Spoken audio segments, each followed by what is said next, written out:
Hello students, admission of a partner यानी admission of a new partner, ये chapters चल रहा था। और इस चैप्टर्स में एक टॉपिक जो छोटा सा टॉपिक था लेकिन उसके बीच में था, वो टॉपिक है हिडन गुडविल। ये छूट गया था, मैं आज इसको कवर कर दे रहा हूं। As you know that new partners brings the amount of goodwill in cash, either in cash or in any kind of assets. It is compulsory to new partners brings the goodwill for old partners. Sometimes in the questions the amount of goodwill of the firm is not given. In these situations we have to calculate hidden goodwill. मैं सबसे पहले बता दूं कि कभी कभी examination में एकाएक जब हिडन गुडविल का क्वेश्चन आ जाता है तो स्टूडेंट्स काफी कंफ्यूज हो जाते हैं, वो उसके बारे में सोच नहीं पाते हैं। उनको लगता है कि क्वेश्चंस में ही गलती है, जैसे क्वेश्चंस में गुडविल के लिए कोई अमाउंट नहीं दिया हो और कहा गया कि ट्रीटमेंट करिए गुडविल का, तो उनको लगता है कि गुडविल का अमाउंट देना क्वेश्चंस में भूल गया। लेकिन ऐसी बात नहीं है। ये जब ऐसी सिचुएशन हो तो आप समझ लेंगे वो क्वेश्चंस हिडन गुडविल का है। अब ये हिडन गुडविल क्या है? जैसे new partners brings the amount of capital also in respect of his share. Suppose 1/5 shares, if new partners brings 1/5 shares and capital brought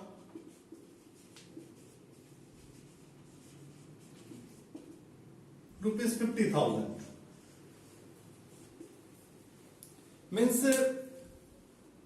new partner को 1/5 शेयर मिल रहा है, इसके लिए उन्होंने कैपिटल लाया 50,000। क्यों 50,000 कैपिटल लाया?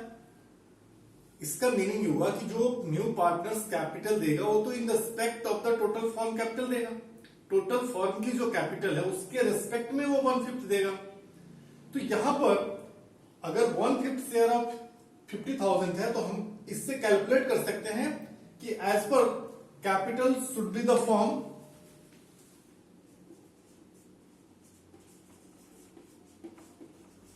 Total capital should be 50,000 into 5/1 means 2,50,000।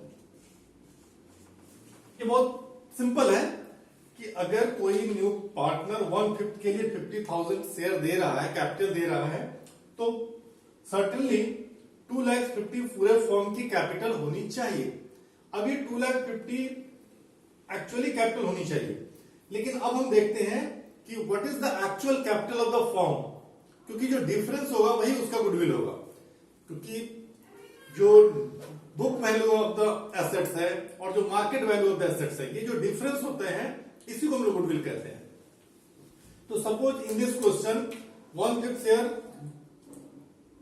For 50,000, so capital should be 2,50,000 and then we find out the actual capital of the firm.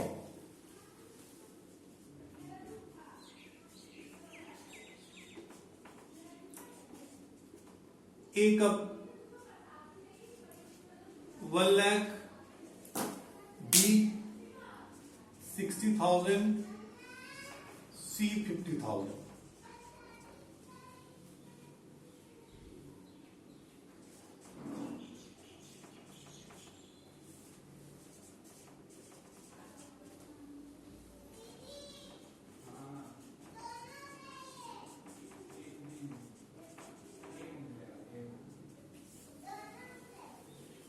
तो जो हम एक्चुअल कैपिटल कैलकुलेट करते हैं, सपोज ए का 1 लाख है, बी का 60,000 है एंड सी का 50,000। ये जो सी का न्यू पार्टनर्स कैपिटल इंक्लूड करेंगे तो टोटल कैपिटल हो रहा है 2,10,000। तो difference amount will be called goodwill of the firm. यहां पर एक चीज ध्यान रखना है कि ये गुडविल ऑफ द फर्म है। न्यू पार्टनर इतने गुडविल नहीं लाएगा, वो इसका 1/5 शेयर लाएगा। इसी चीज को जो हमने यहां आपको समझाया है, इसी चीज को मैंने यहां फॉर्मूला के रूप में लिख दिया है। net worth of the firm on the basis of capital brought in by the incoming partner incoming partner capital into reciprocal of his share. ये जो फॉर्मूला है, incoming partner capital means 50,000 and reciprocal of his share, reciprocal of share means 1/5, तो reciprocal हो गया 5/1, तो एक total capital 2,50,000 less net worth of the reconstituted firm. Reconstituted firm means including of the new partners capital, तो including of new partners capital ये मैंने यहां clear कर दिया है। तो ये 2,10,000 and difference is called goodwill of the form. लेकिन यहां पर एक चीज आपको बहुत क्लियर समझना पड़ेगा कि यहां जो actual capital of the firm है ABC, इस क्वेश्चन में सिंपली सिर्फ कैपिटल जोड़ा गया है, लेकिन capital means what? Capital means capital plus reserve plus profit and loss, credit balance, any debit balance, profit and loss, then minus. तो net worth means either total assets minus outside liabilities, एक formula हो सकता है, या second formula हो सकता है कि capital plus all accumulated profit and loss. Accumulated profit should be plus and accumulated loss should be less minus। तो ये थोड़ा सा कंसेप्ट है, एक दो क्वेश्चंस के माध्यम से मैं इसको आपको क्लियर करता हूं। आप इस क्वेश्चंस को पहले नोट करेंगे। A, we are partners sharing profit in the ratio of 3:2. Their capital were 1,60,000 and 1,00,000 means old partners old capital. They admit C for 1/5 share of for which he brought rupees 1,20,000 as capital, means C new partner है और वो 1,20,000 capital के लिए ला रहा है। Calculate the value of goodwill and record necessary entry. तो simple, जैसा अभी हमने आपको बताया, based on C share total capital should B 1,20,000 into 5/1 means 6 lakh, means 1,20,000 अगर 1/5 के लिए लाया तो टोटल फॉर्म की कैपिटल 6 लाख होनी चाहिए, but actual capital is A, B and C।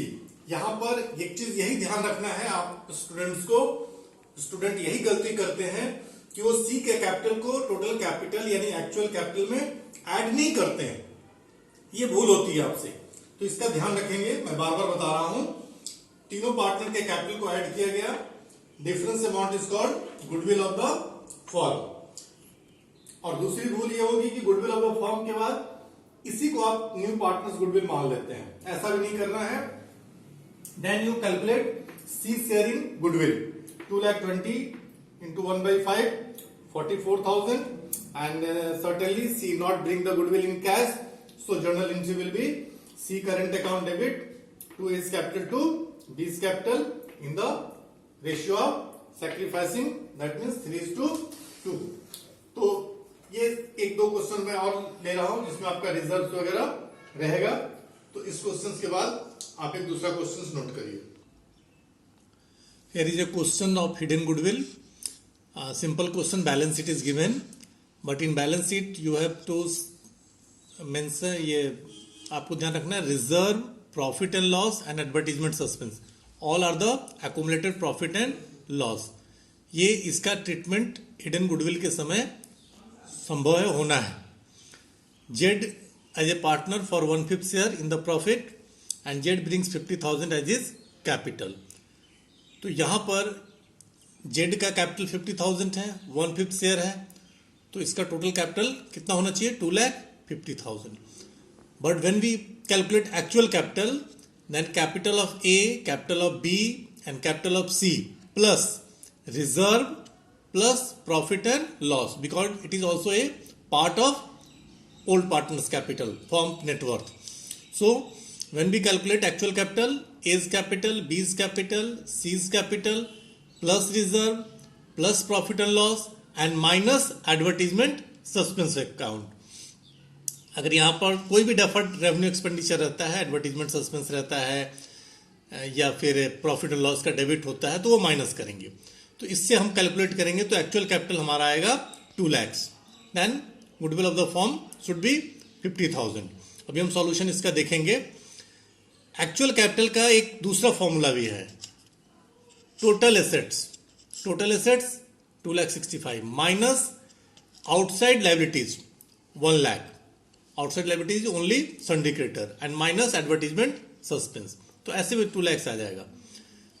तो अब इसका सॉल्यूशन आप देखिए, आपको एक्सप्लेन किया उसी को मैंने यहाँ सॉल्व कर दिया है कि total capital of the new firm on the basis of capital brought by C 50,000 into 5/1 2,50,000 and net worth of the new firm is equal to A's capital, B's capital, C's capital plus reserve plus PL minus advertisement suspense। ये जो bracket में यहाँ लिखा गया है ये solution का part नहीं है, ये समझाने के लिए लिखा गया है। इस प्रकार से इसको कैलकुलेट करते हैं। तो यहां पर आपको एक नया चीज मैंने यही दिया कि रिजर्व, पीएल, किसी प्रकार का एक्यूमुलेटेड प्रॉफिट अगर है तो ऐड होगा और एक्यूमुलेटेड लॉस होगा तो माइनस होगा। इन सच ए वे 2 lakhs and goodwill of the firm is 50,000, C share in goodwill 10,000, journal entry similarly C's current account to A's capital to B's capital। अब जब इसको फुल क्वेश्चंस में यहां पर सिर्फ हिडन गुडविल आपको समझाया गया है, लेकिन जब आपको क्वेश्चंस में रिवैल्यूएशन अकाउंट भी बनाने हो, पार्टनर्स कैपिटल भी बनाने हो, बैलेंस शीट भी बनाना है, तो उस क्वेश्चन में रिवैल्यूएशन आप पहले मेंशन कर लेंगे। फिर पार्टनर्स कैपिटल जब आप कैलकुलेट करेंगे, बनाएंगे, तो यहां पर एक चीज और ऐड हो जाएगा। अगर रिवैल्यूएशन का प्रॉफिट है तो इस रिजर्व में यहां पर ऐड होगा, और अगर रिवैल्यूएशन का लॉस है तो वो माइनस होगा। इस चीज को ध्यान रखना है कि जब आप फुल क्वेश्चंस बनाएंगे तो रिवैल्यूएशन के प्रॉफिट इसमें ऐड होगा और रिवैल्यूएशन का लॉस अगर है तो वो माइनस होगा। Then calculate the actual capital and then pass journal entry, और फिर पार्टनर्स कैपिटल में उसका ट्रीटमेंट करते हुए आप फुल क्वेश्चंस बनाएंगे। तो उम्मीद है हिडन गुडविल का जो प्रॉब्लम आपको आ रहा है वो सॉल्व हो जाएगा। धन्यवाद।